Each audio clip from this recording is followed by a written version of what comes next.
نہیں ہوتی۔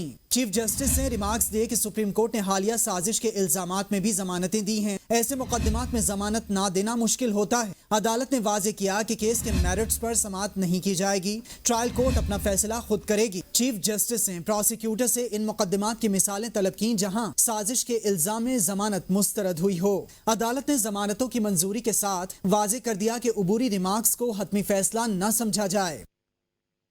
Field marshal نے برسلز میں کسی صحافی کو کوئی انٹرویو دیا، نہ ہی کسی کی معافی کی بات ہوئی۔ افسوس، سینئر صحافی نے غیر ذمہ داری کا مظاہرہ کیا۔ D G I S P R lieutenant general Ahmed Sharif Chaudhry کی صحافیوں سے گفتگو، انہوں نے کہا سہیل وڑاج کی جس کالم کی بات ہوئی وہ ایک ایونٹ تھا۔ سینئر صحافی کا کالم ان کی ذاتی مفاد اور تشہیر حاصل کرنے کی کوشش ہے۔ یہ سہیل وڑاج کی نامناسب حرکت تھی۔ 9 مئی فوج کا نہیں قوم کا مقدمہ ہے، صرف معافی مانگنے سے قانونی عمل نہیں رکے گا۔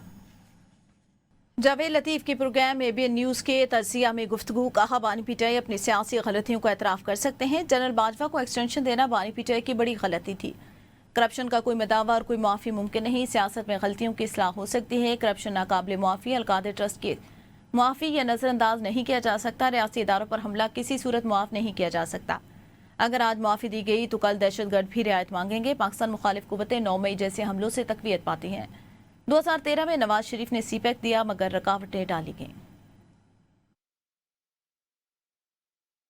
آپ 9-10 مئی کو ایک حملہ کرتے ہیں، ایک ریاستی اداروں پہ حملہ کرتے ہیں، اگر کوئی سیاست میں غلطیاں ہوتی ہیں اس کا تو مداوع ہے، القادر ٹرسٹ کا مداوع نہیں ہے۔ نواز شریف کو ہٹایا گیا، ٹرم پوری نہ کرنے دی گئی، 2013 میں آئے تو انہوں نے سی پیک دیا۔ اگر تو عمران خان آج یہ بات کریں کہ جو وہ ایک پیج تھا، جو ایک پیج پھٹا اور پھر 2022 کے وقت عدم اعتماد ہوا، تو آپ کہہ سکتے ہیں جی میری غلطیاں تھیں۔ جنرل باجوہ کو ایکسٹینشن تا یاد دینے کا جو کہا وہ بھی غلط تھا۔ سعودی عرب کے دارالحکومت ریاض میں پاکستان رائٹر کلب کے زیر اہتمام پاکستان کے 78ویں یوم آزادی کے موقع پر مقامی ہوٹل میں رنگا رنگ تقریب سجائی گئی، جس میں کمیونٹی کے مردوں خواتین سمیت نوجوان طلبہ و طالبات نے ملی جوش و جذبے کے ساتھ شرکت کی ہے۔ تقریب کے مہمان خصوصی سفارت خانہ پاکستان کے ویلفیئر اتاشی نجم ثاقب نے تقریب سے خطاب کرتے ہوئے کہا 14 اگست محض ایک تاریخ نہیں بلکہ یہ اس سے کہیں بڑھ کر پاکستانی قوم کی لچک، حوصلے اور آزادی کے لیے غیر متزلزل عزم کی علامت ہے۔ آج کے یوم آزادی ماضی کی قربانیوں پر غور، حال کی کامیابیوں کو منانے اور اپنے لوگوں کے روشن مستقبل کا تصور کرنے کا موقع ہے۔ تقریب سے خطاب کرتے ہوئے پاکستان رائٹر کلب کے صدر نوید الرحمان نے حاضرین کو یوم آزادی کی مبارکباد دیتے ہوئے کہا آزادی کا جذبہ پاکستانیوں کو درپیش چیلنجز پر قابو پانے اور ایک عظیم قوم کی تشکیل کے لیے کام کرنے کی ترغیب دیتا ہے۔ تقریب کے آخر میں پاکستان کے 78ویں یوم آزادی کا کیک بھی کاٹا گیا اور حاضرین کو تحائف بھی دیے گئے۔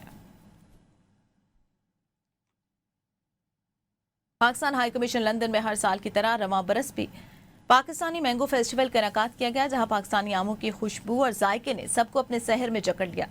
مختلف اقسام کے آم شرکا کی توجہ کا مرکز رہے۔ بیورو چیف ساجد عزیز کی رپورٹ دیکھیے۔ پاکستان ہائی کمیشن لندن کے زیر اہتمام اس سال کے مینگو فیسٹیول میں سینکڑوں افراد نے شرکت کی۔ تقریب میں سفارتکاروں، برطانوی حکومت کے اعلیٰ حکام، پاکستانی کمیونٹی کی ممتاز شخصیات اور میڈیا نمائندگان نے شرکت کی۔ تقریب کی خاص بات پاکستان کے معروف گلوکار عارف لوہار کی خصوصی شرکت تھی، جنہوں نے اپنے منفرد انداز میں گانے پیش کیے اور حاضرین سے خوب داد سمیٹی۔ کمشنر ڈاکٹر محمد فیصل نے تقریب سے خطاب میں کہا کہ پاکستانی آم دنیا بھر میں اپنی خوشبو اور ذائقے کی وجہ سے پاکستان کی پہچان بن چکے ہیں اور یہ پاکستان کی زرعی زرخیزی کی ایک بڑی علامت ہیں۔ ہمارے ٹیسٹ جو ہیں ان کو پروموٹ کرنا، ہمارے فروٹ کو پروموٹ کرنا، اس کا ایکسپورٹ آپ نے دیکھ لیا، آپ لندن میں بیٹھے ہیں، اس سے بہتر آم یہاں برازیل کا بھی آتا ہے اور جگہ کا بھی آتا ہے، اس کے مقابلے میں ہمارے ہمسائے ملک کا بھی آتا ہے۔ ٹیسٹ میں اس کا کوئی مقابلہ ہے ہی نہیں۔ ڈفرینٹ ٹائپس آف مینگوز ادھر ہیں اور میرا خیال ہے لوگوں کو انجوائے کرنا چاہیے اس فیسٹیول کو۔ ہمارے بڑے اچھے اچھے کلچرل ایونٹس ہوتے ہیں اور آج تو اس کو 4 چاند لگ گئے عارف لوہار جی کی وجہ سے۔ ٹیسٹ کے ذریعے سے آپ کی دھرتی کو بیان کیا جاتا ہے کہ آپ دھرتی کس ملک سے ہیں، کس انوائرمنٹ سے ہیں۔ ہماری دھرتی میں پیار، میٹھا، محبت، یہ ماشاءاللہ پھولوں کے ذریعے سے بھی پتہ چلتا ہے۔ فیسٹیول میں شرکاء نے پاکستانی آم کی مختلف اقسام کے ساتھ مینگو شیک، لسی، کسٹرڈ، آئس کریم، پیسٹری اور کیک کا بھی مزہ لیا۔ پاکستان ہر سال 200 سے زائد اقسام کے آم دنیا بھر میں برآمد کرتا ہے جو اپنی لذت اور خوشبو کے باعث عالمی سطح پر منفرد مقام رکھتے ہیں۔ لندن میں ہونے والا یہ مینگو فیسٹیول نہ صرف پاکستانی کلچر اور ذائقے کو دنیا تک پہنچانے کا ذریعہ ہے بلکہ یہ پاکستان اور برطانیہ کے درمیان ثقافتی تعلقات کو بھی مزید مضبوط بنانے کا ایک خوبصورت پل ثابت ہو رہا ہے۔ کیمرامین طارق خان کے ساتھ بیورو چیف ساجد عزیز، ABN نیوز، لندن۔